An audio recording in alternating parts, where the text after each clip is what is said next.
Northumberland Public Library presents Continuing the Conversation.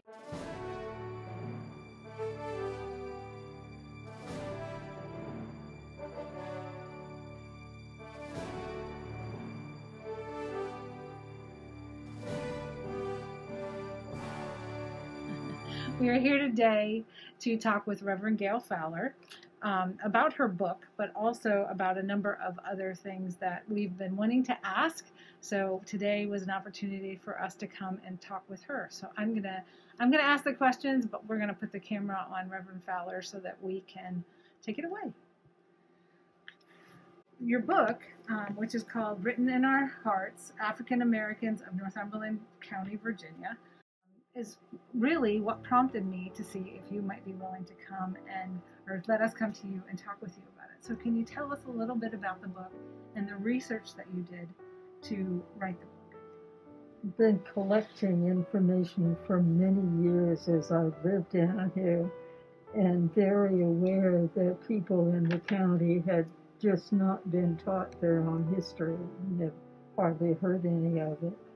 So, first of all, I wrote our entire history of African Americans in poetry from the Revolutionary War on.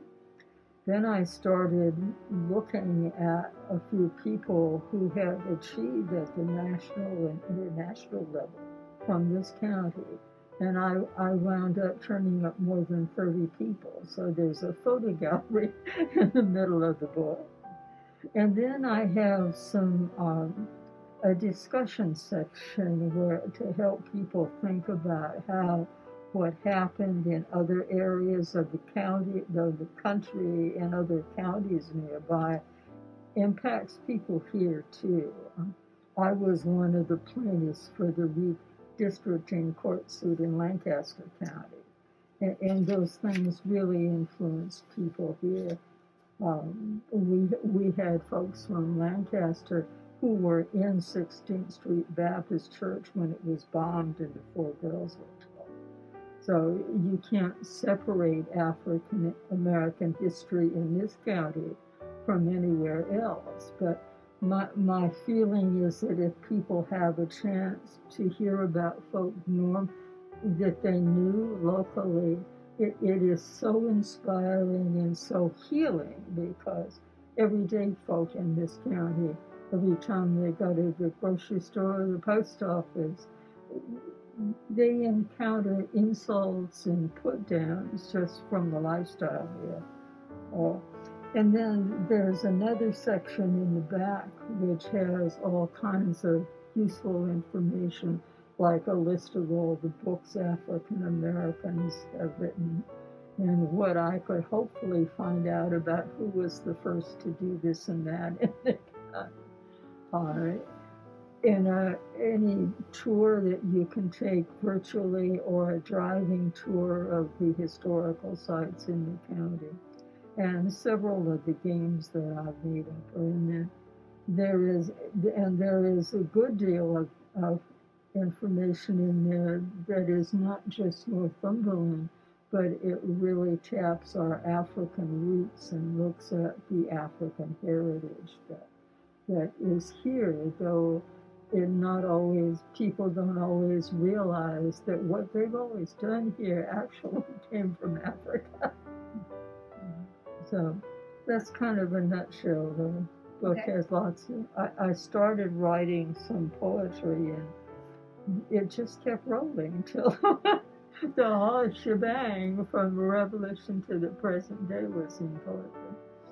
Well, I know that you're not a native of Northumberland County. That's right. But you've been here a long time. How did you end up here? And specifically, when did you come and how long? Then you moved over to this house, but how did you end up here? Well, I don't remember. I moved down to the northern neck, but first Lancaster County in 1988. Mm-hmm. I have lived in this house since about 1990, something like that, 1992, somewhere around there. And this year, the house is 100 years old. And they really built houses in those days. This house went through the hurricane and the tornado that came through Edwardsville, and you couldn't see a piece of paper out of place in the house. Wow. Took the trees out on this side, all the trees down the driveway. I didn't even know what had happened, Harley, till I looked outside the next day. Oh my goodness. And the barn was moved 2 feet off its foundations. Well, I had to retire from work in the city because of an illness, and I had been helping a girlfriend in D.C. as she went out checking out newspaper ads for a country house. So that's how I first discovered the area and moved into Lancaster. And you stayed, so you must have loved it here. Oh, yeah. It was such a difference, and the doctors actually thought it would help my recovery with my immune system, just to be in an environment that was a whole lot calmer than the city. What city did you go? The last one was D.C. I have also lived right in New York City, so I have seen a lot of rough stuff, including race riots between Black and Hispanics, all kinds of things like that. And I'm sure you've seen some of that here as well. Well, it's been so very nice to be able to be in a place where you drive around in your own car instead of taking public transportation, where everywhere you go, you have to hear this terrible profanity in the way people talk and think and so forth. I enjoyed a lot of things in New York. I used to sing with a band while I was there out in the park, and enjoyed seeing all the different nationalities. But I am really thankful to the Lord that I got to move to the country. Do you have family? No, I have none whatsoever left. So lots of friends. Pardon? Lots of friends. Hopefully yes. so, yeah. Us included. So one of the sections in your book I want to talk about, because this is National Women's Month or Women's History Month, and you have a whole section in here, specifically starting on page 46, that actually talks about women in this area and famous women in this area. And I was wondering if you could share a little bit with us about how you found that kind of research, what you did for that, and tell us a little bit about some of these women.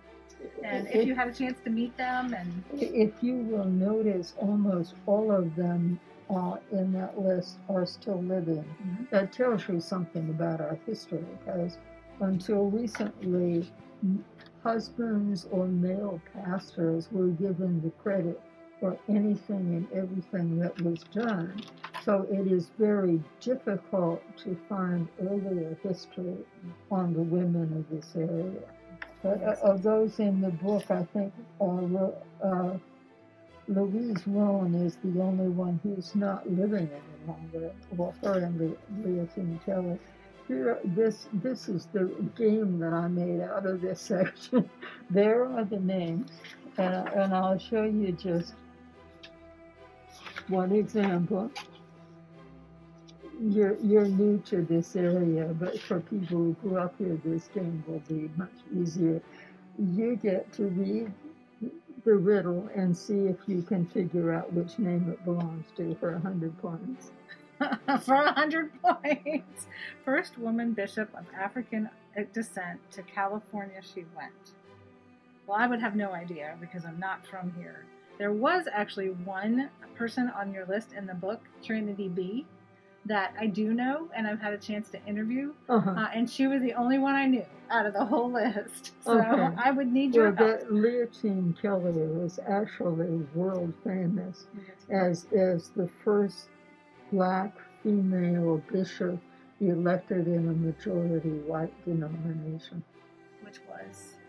United Methodist. Okay. And she was here in this local area? Her husband was the pastor of Galilee United Methodist, which is right here in Edwardsville. And when he died, she was a teacher at the school and a layperson, but she took over the church. went and got her ordination and then worked on a national level for the church's Board of Discipleship before she was elected bishop. So she actually taught in Northumberland High School, taught history and geography. So of all of these women, did you get a chance to sit down and talk with each one of them? Many of them I know personally. Most of them I know. Not Bishop Kelly, because she was not in the area, but there are a number of really good video interviews on her because the Methodist Church has a very extensive communications department.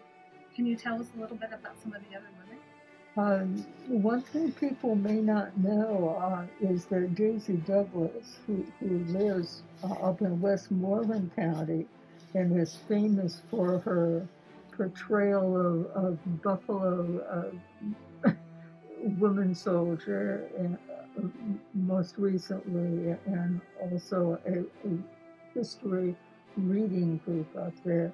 She was actually one of the first two teachers that was hired in Northumberland when the schools were integrated. And in the same field, you've got Lois Tilson. She was the first African American to become a chairman of the school board. She was the second African American elected to the board, but the first. And now, to this day, she is the only African American who has ever chaired the school board in this county. And some of these people I talk to very frequently. I don't know how many calls I have made to Sister Tolson while I was compiling the book to check this and that with people who have really gone up here, know everyone. Louise Rowan, I knew very well because I spent over 20 years working on getting water and indoor plumbing for people. And every time I went to a state housing conference, Louise Rowan was there working to get help for people in this area. She also started the Gleaners and Blenders Food Bank just down the road below Burgess, which serves 5 counties and has the support of the Baptist Association for the Northern Net. We actually take our mobile library there. It's I think it's one of Arthur and TT's favorite places to stop. So, and we get to meet a lot of people, obviously, who come to pick up whatever they need, and they stop in the mobile library and sometimes get a book. Which is good, yeah. That food bank has been operating for a long time. Shiloh lets them use that building, which actually belongs to the church. They started out in the Brown Store area, and when the county government took over that building, they moved to the Shiloh property. Beverly Hudnall is also deceased, and so is Doris Street. Doris was whom I also knew well, was the first African American woman to become principal of Lancaster High School. And Edna Davenport was the first African American hired to head a department in that county too. She is still at social services. And then Beverly Hudnall I met when she came over to my house with the committee that wanted to change the voting districts in Northumberland County. They came over to my house to ask for our help because my group was suing Lancaster at the time. And I can still see her face in my kitchen telling me the story of how she was cleaning houses down in the Reedville area, and her little girl was with her, and the little girl had to go to the bathroom, so they stopped at this door and got told that the bathrooms were for white only. So she came back the next morning with all 6 of her children and had them go to the bathroom and go to that store. That's the last time that was a white-only bathroom. The lady had courage, to do something like that, to stand up like that. She might never have gotten another job in this county, and she depended on cleaning for people. So, and that was, that was just the icing on the cake. That little girl is still living in the county, and it's been a great asset in her own right. I don't know how people live with memories like that. I really don't. Anyway, and not be really, hateful and bitter and violent even. Barbara came, Reverend Doctor, is this year the moderator for the Baptist Association and doing a fantastic job as they have their whole winter institute online, handling all those people and breaking up classes. She has a long career in the area, but she's the one who founded a church, especially for people who had to work on Sunday morning and meet up in the evening so people can come to church, to abiding faith. So, Eleanor Morris got an honorary doctorate from Virginia University of Lynchburg because of the incredible job that she did of running an off-campus center for the university here at the school building that Shiloh in, which she did for years. And because of it, there are many people, young and older, who were able to get college degrees because they could go right here in the area. Yeah. Well, it sounds like there's a lot of women that you were able to establish some wonderful relationships with, too. Most of these were friends of mine. I'm hoping that with the book out in print, a lot of people will come forward and say, hey, you missed this or that. That's what it's intended for, is to inspire people to start putting their family history down in writing, and even submit it to the Historical Society so it won't be lost. And that's what we're trying to do, too, is make an oral history as well of some of the people that are in this area, because we're going to lose that unless we do it now. Oh, yeah, yes, definitely. That's true. So I understand you have a new project you're working on at Macedonia Baptist Church, and I would love to hear a little bit more about that. I have several projects going on all the time. We have what is called a Sankofa ministry at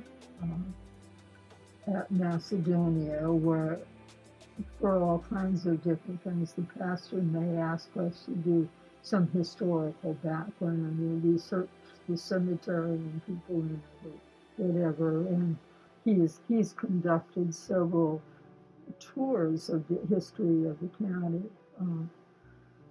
So for Black History Month this year, I have been doing a very brief reflection each Sunday morning during the service on some of our history. The fact that vaccination was first brought to this country by an African slave to Boston in 1706, that was one subject.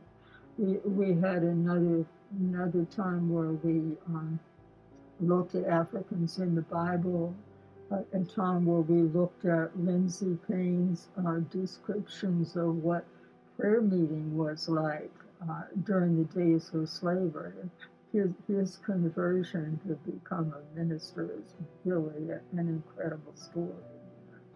He walked all the way from where he worked in his shoe shop in Eastville down to Edwardsville to a Methodist meeting in somebody's house, and they didn't let Black folk come in the room where the meeting was being held.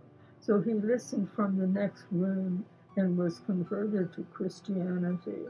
And then he started walking after work, sometimes 10 miles to somebody's house, lead prayer meeting all night long and then walk back to work in the morning. Said that he knew the path so well, sometimes he was walking in his sleep. There are so many inspiring stories like that, you know. Well, I think your story is pretty inspiring as well. And the fact that you have decided to write a book, is this your first book? First one to be published. For years, I have written grant proposals primarily and papers for college, that kind of stuff. So I've actually done a lot of writing, but this is the first published book. Well, do you have a favorite section that perhaps you could read some?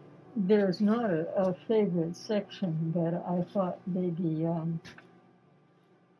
if you would like. The whole book is my favorite. That was Okay. But I picked two of the poems and put them in front of in the introduction so people would sort of see the history of the book. And one of them was one of the values that I have in the book is to try and include women, because most history books really only talk about men and wars, you know. So I love the poem called Grandma's Day, which I got from many conversations with Miss Tolson and her sister and others in the family. Every time you talk to those ladies, they would talk about their grandmother. So it's called Grandma's Day. Up to heaven was her gaze, with 12 children to raise back in the days. No government check or charity, must stay busy as a bee, a garden to weed, chickens to feed. Ask not how, just milk the cow. Sweet potatoes for a treat, our favorite thing to eat. Thickening in every pot, like it or not. That was Grandma's way for plenty of food on the table each day. Now here's a lesson, chickens and pigs are God's blessing. Quilts she made to shelter from the cold, some poor neighbors of old. You have to learn to sew, 'cause there's no place to go and buy the clothes already made, or take them out in trade. Here there's only a few grades in school, but education is such an important tool. I'll see all mine get much more. Polish will open the door. Cut the corn with a knife, and one of the joys of life was the buggy ride to the mill, a treasured memory still. Stack the fodder in the barn to feed the animals on the farm. Neighbors help us harvest the wheat so everyone can eat. Thank the Lord for horse and plow while you fatten up the sow. Already in time to walk a mile and make the preacher smile. All those children brought up, you see, knowing what God did for me.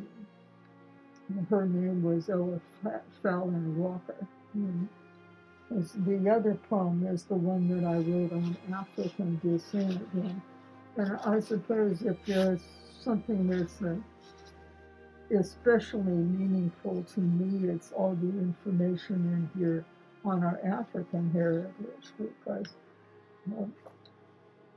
I have done counseling in prisons and hospitals and encountered young men who thought that they had to become Muslim in order to be true to their African heritage. So there's a great deal in here that talks about Christianity in Africa.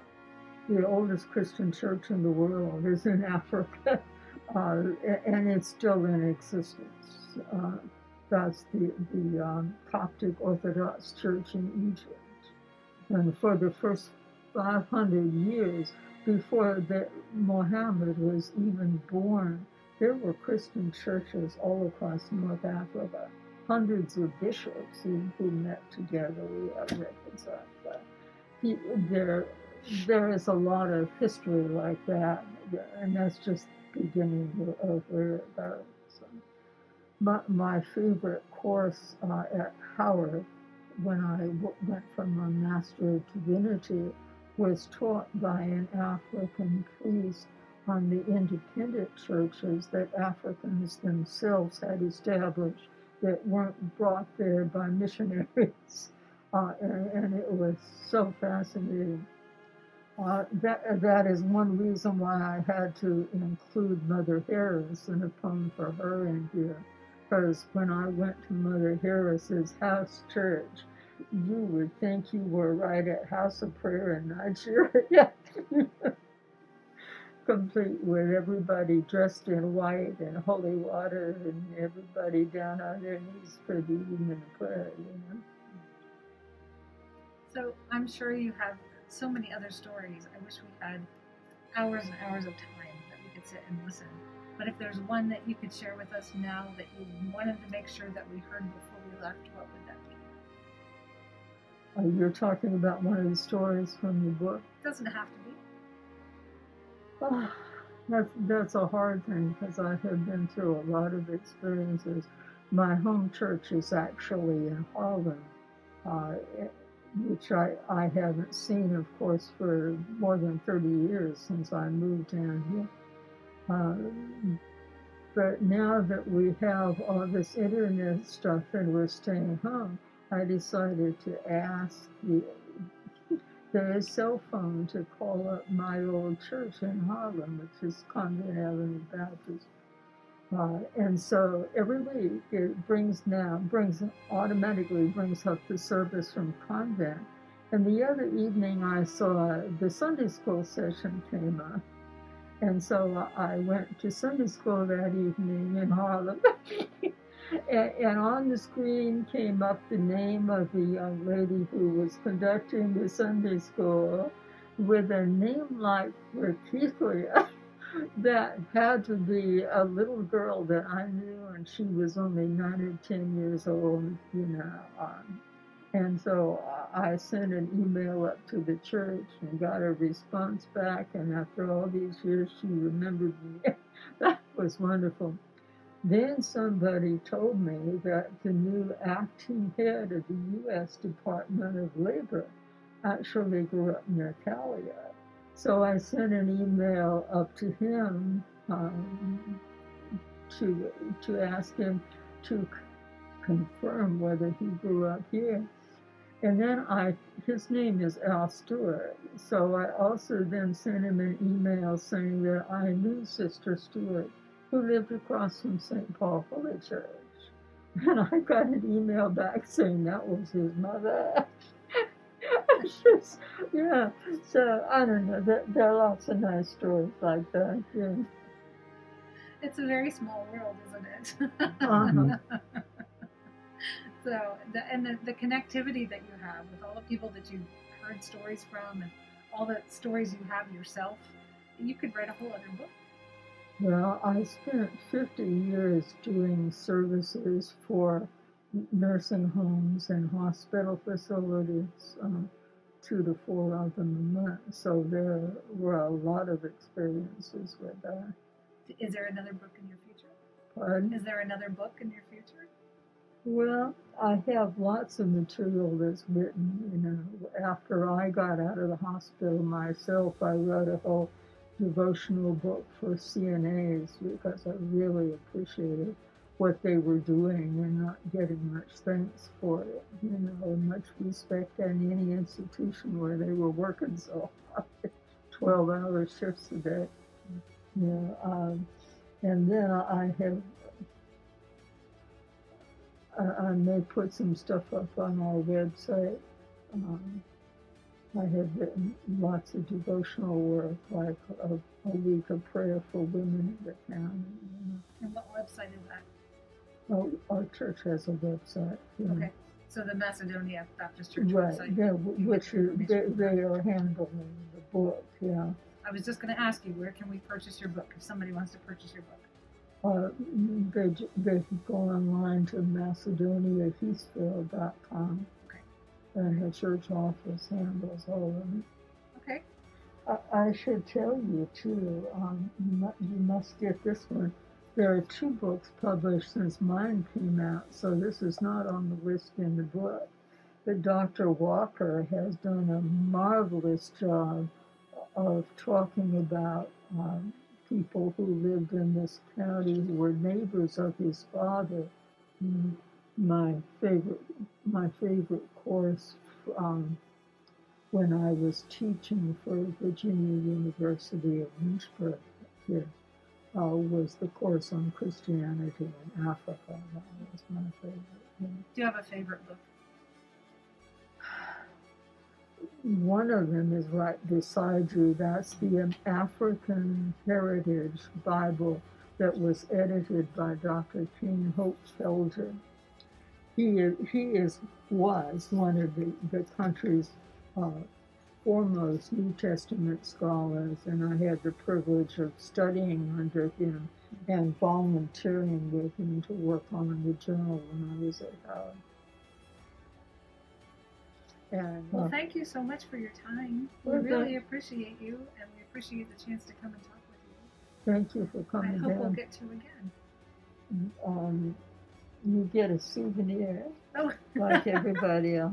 This is one on Lindsay Payne. the escape from slavery. And that's a famous painting, of course, of the sailboat, but I checked, and that authentically is the kind that he borrowed to escape up the Potomac. Wow. And you made this? Huh? You made this? You put it together? Oh, yeah. I make things like that, and I have been very happy to see young people just get absolutely excited about something like that. The 2 guys who delivered my new chair the other week were so bowled over when I gave them those. You'd think nobody ever talked about Black history. And here is your souvenir. All right. That's there.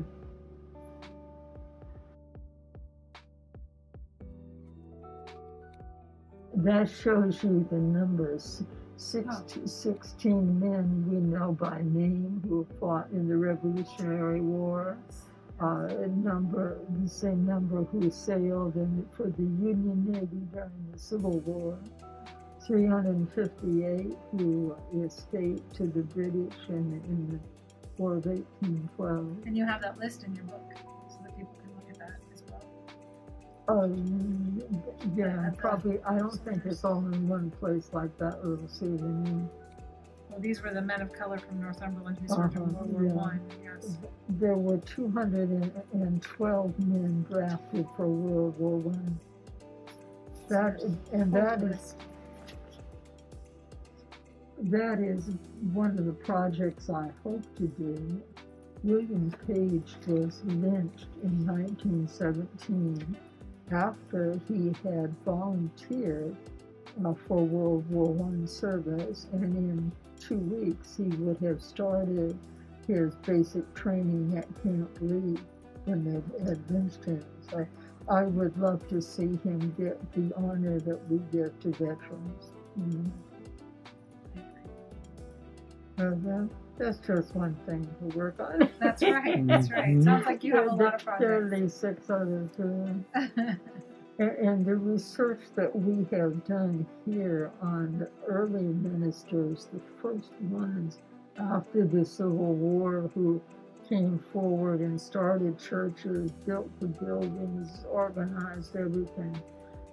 There's very little known about them in the religious community, so sending this material up to Howard School of Divinity puts it in the hands of people who are researching that subject.